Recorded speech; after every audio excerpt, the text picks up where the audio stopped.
So how you see the present government? I don't want to comment on that. Because right now I have left all political parties and all the positions, including a member of Rajya Sabha. And I'm doing writing work. I finished one book. I'm finishing the second book. And today I'm here because I have been growing paddy for the last 5-6 years. And always used to be a loss. So I came and met the agriculture minister because the salt water is coming and destroying the paddy fields. Whether he has got any scheme to help the farmers. So all the parties? Yeah. Yeah. Right now I don't belong to any party and I have left all the positions.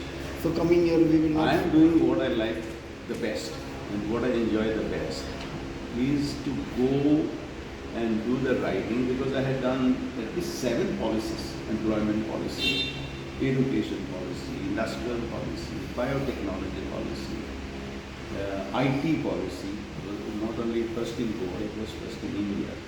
Now I'm writing more than that because if you want to do something good, you have to give the benefit of your experience, good or bad, and give also something to the posterity so that they will remember.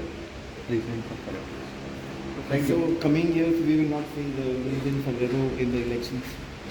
Elections are way behind. Will you Way ahead and forward. Will you contest in coming years? I didn't contest last 2 elections.